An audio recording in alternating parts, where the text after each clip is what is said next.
Et vous savez comment Dieu montre l'abondance?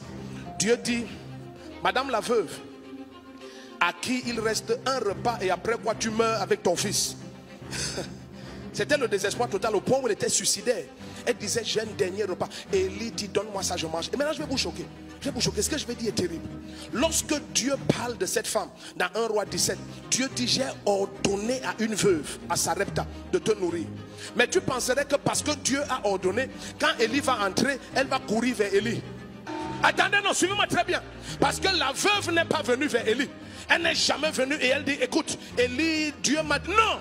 C'est à toi de grandir et de comprendre que c'est le temps pour moi de prendre ce qui m'a été donné du ciel. Dans Apocalypse 10, l'ange dont le pied touche la mer et l'autre la terre, il a clairement dit à l'apôtre Jean, va maintenant et regarde cet autre ange terrible là, va prendre le livre qui est dans sa main. Il a dit, va prendre. Est-ce que vous savez que l'apôtre Jean est parti et il a dit, s'il te plaît, donne-moi le livre. Dieu n'a pas dit, va demander. Il a dit, va prendre. Mais le problème dans ce cas, c'est que la personne qui détenait ce que Dieu lui donne était effrayant à regarder. Tu imagines un monsieur, il a un pied dans la mer et un pied sur la terre. Ça c'est quelle taille? Goliath c'est un nain devant lui. Goliath c'est un nain. Et c'est dans les mains d'une pareille. Ils n'ont pas compris. Est-ce que vous savez que certains marchés que vous devez prendre sont dans des mains des gens qui ont ce genre de taille? Mais je te vois prendre cela. Asseyez-vous. La mentalité qui t'a fait fuir hier, elle ne va plus te retenir. Attends, laisse-moi t'expliquer. Parce que nous crions facilement Amen. Et c'est devenu comme une religion de Amen. Regarde. Est-ce que tu sais que Daniel était premier ministre au milieu des satanistes? Les plus grands occultistes de l'époque, c'était ses collègues de service. Il était le seul qui craignait Jéhovah au milieu des gens. Lorsqu'on dit les occultistes de l'époque, la quasi-totalité des loges aujourd'hui se réfère à l'Égypte et à Babylone, aux sciences que ces gens pratiquaient. Mais est-ce que tu sais que Joseph pour l'Égypte et Daniel pour Babylone étaient les chefs de tous les cartomanciers et les nécromanciers et tous les pratiquants des sciences occultes? Je te vois prendre contrôle au milieu d'eux. Au milieu d'eux. Tu n'auras pas peur d'arracher de leurs mains. Dans ta main, dis j'arrache.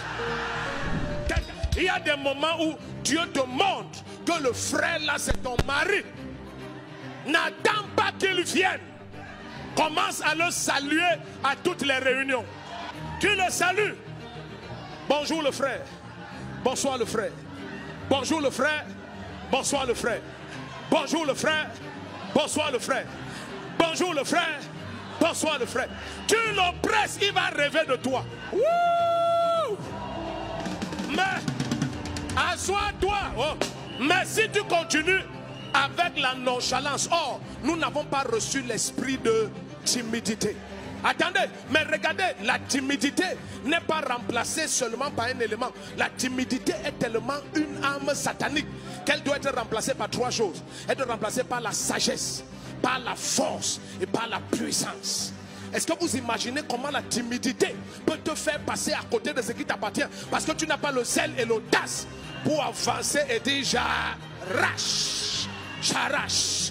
Je vois une notion qui vient sur toi et tu dis j'arrache, j'arrache, j'arrache, j'arrache.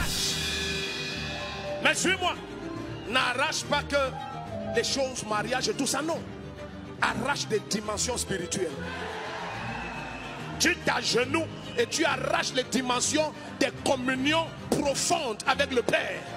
Tu arraches des choses qui vont t'amener sur le sommet des nations. Tu cesses d'attendre que ça vienne à toi. Lève-toi, dis je n'attends plus.